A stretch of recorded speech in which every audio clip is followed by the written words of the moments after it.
Why is it so hard to do the little things that would improve my life? The way that our minds are designed is our minds are designed to stop you at all costs from doing anything that might hurt you.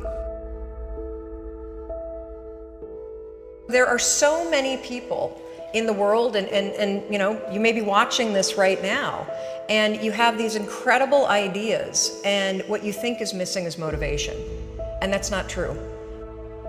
Because the way that our minds are wired, and the fact about human beings is that we are not designed to do things that are uncomfortable or scary or difficult. Our brains are designed to protect us from those things because our brains are trying to keep us alive. And in order to change, in order to build a business, in order to be the best parent, the best spouse, to do all those things that you know you want to do with your life, with your work, with your dreams, you're going to have to do things that are difficult, uncertain, or scary, which sets up this problem for all of us.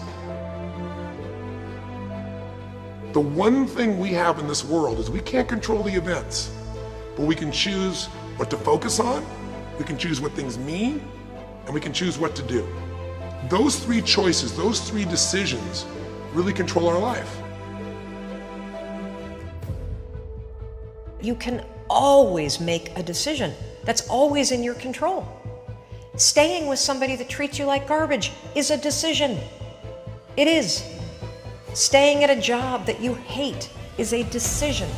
Staying in the body that you are not proud of is a decision. Is it going to be easy? No, it's not going to be easy to change. It's simple. It's your job to push yourself. It's not the smartest people who achieve success.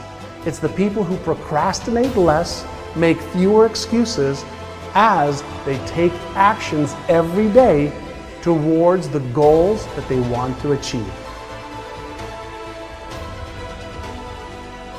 Indecision is the thief of opportunity. Indecision means the door is still closed. Indecision means the opportunity waits.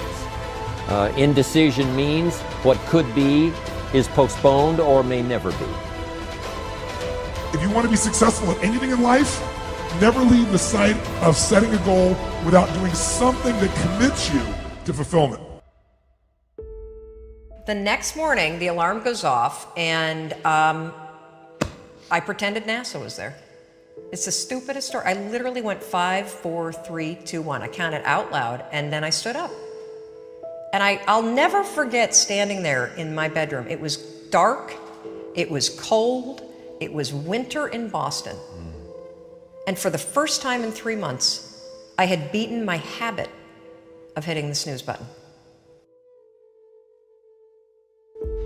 There were moments all day long,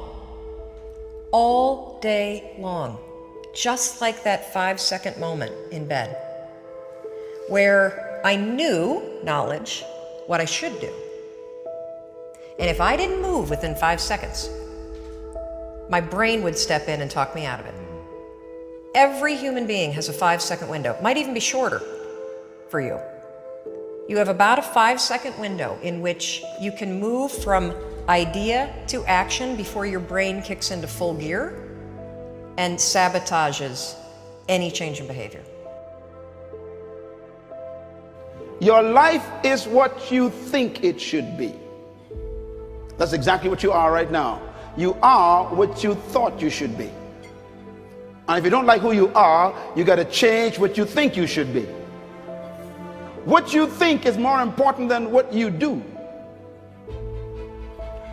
And so if you want to change, you got to work on this attitude bit. Decide, commit, act, succeed, repeat. The one thing that all the greats have in common is they sweat the small stuff. They pay very, very close attention to every detail. What makes you comfortable can ruin you. And what makes you uncomfortable is the only way to grow.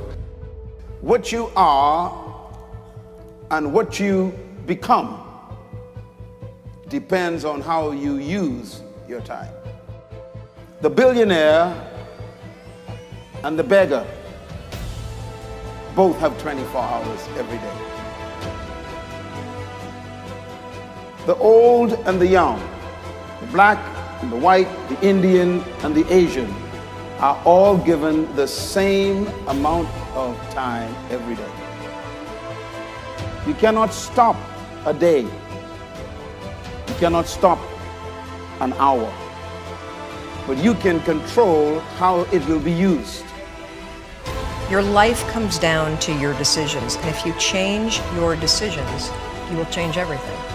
When you understand the power of a 5-second decision, and you understand that you always have a choice to go from autopilot to decision maker, everything in your life will change.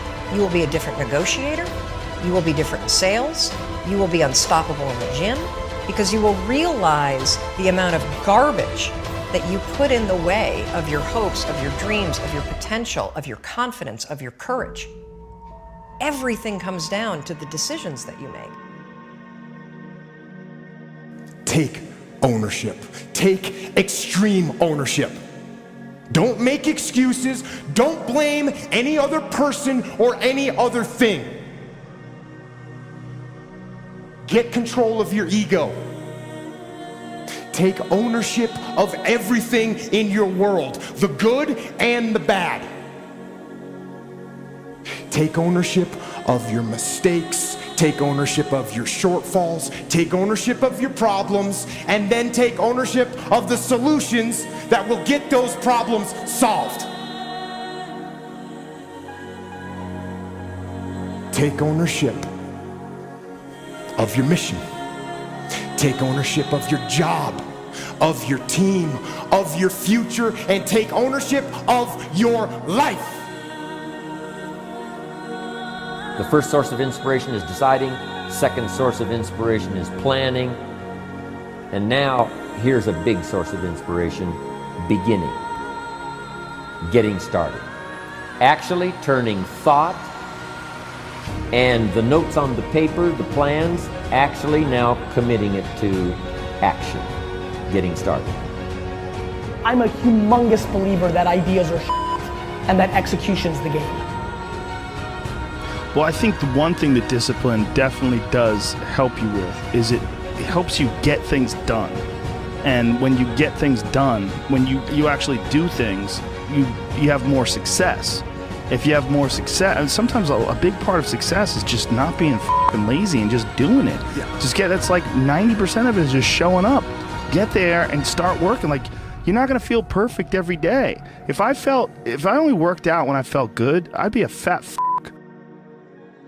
Discipline, it does start with waking up early. It really does. But that is just the beginning. And I always say that discipline is the root of all good qualities.